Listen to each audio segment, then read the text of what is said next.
Olá! É interessante a gente parar para pensar como é que um conjunto de crenças, de histórias milenares, pode ser organizado como um sistema, sabe, de uma forma lógica e coerente.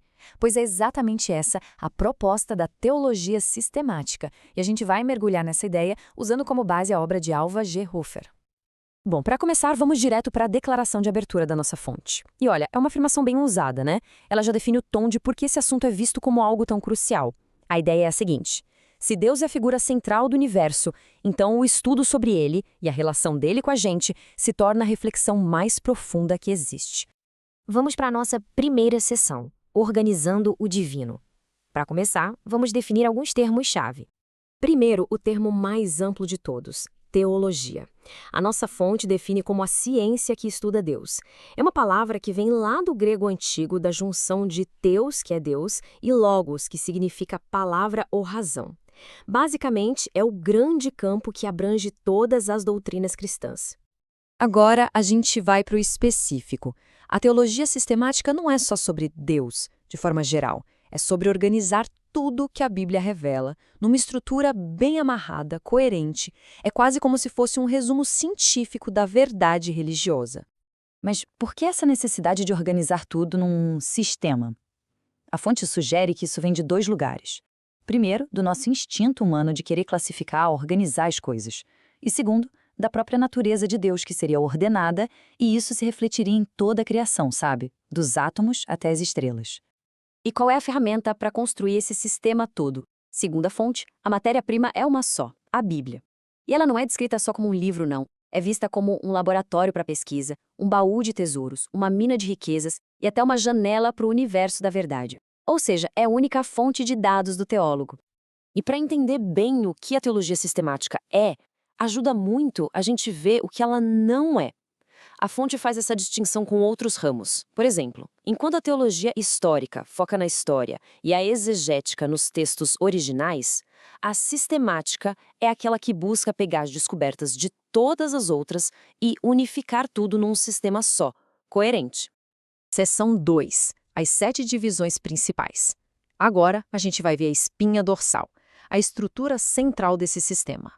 O legal desse sistema é justamente a sua organização. Não são só tópicos jogados. Existe uma progressão, uma lógica que vai construindo uma compreensão bem completa passo a passo. E aqui está a estrutura, dividida em 7 áreas, cada uma com um nome que vem do grego. E o mais interessante é o fluxo lógico. Começa com Deus, que é a teologia, passa para o homem, a antropologia, e aí vem o problema do pecado, a amartiologia. Depois vem as soluções. Cristo, a cristologia e a salvação, soteriologia. E, por fim, a igreja, que é a eclesiologia, e o futuro, a escatologia. Uma coisa leva a outra. Ok, seção 3. A fonte da autoridade. A gente viu o sistema, mas de onde vem a autoridade para tudo isso? Qual é a base? Bom, aqui chegamos num ponto central. É o princípio do sola scriptura, que significa somente a Escritura. A ideia é que a Bíblia é a autoridade final, inquestionável. É o padrão pelo qual todas as outras alegações de verdade devem ser comparadas. E essa visão cria um contraste bem claro. De um lado, está a Bíblia, aceita como a palavra de Deus, a única autoridade, e do outro lado são rejeitadas como fontes de autoridade a razão humana, a tradição da igreja, os concílios, enfim, tudo mais. A régua para medir tudo é a revelação escrita. Para reforçar essa posição, a fonte traz um argumento bem específico sobre a Igreja Católica.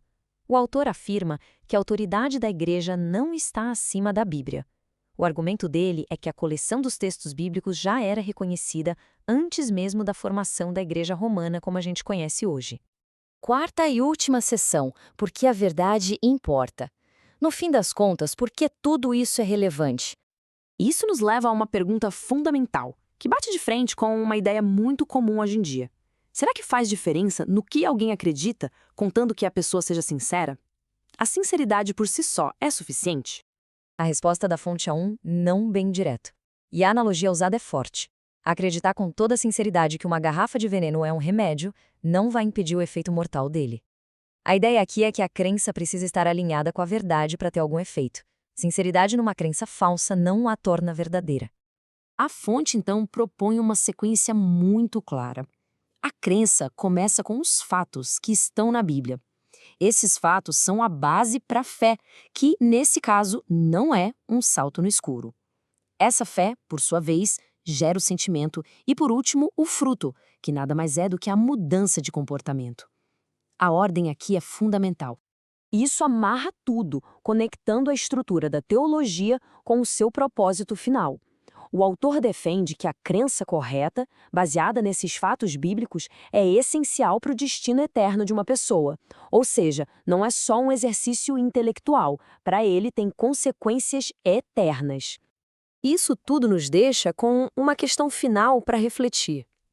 Se a crença precisa ser baseada em fatos, e se esses fatos precisam vir de uma única fonte de autoridade, o que isso implica na maneira como cada um de nós aborda a própria busca pela verdade?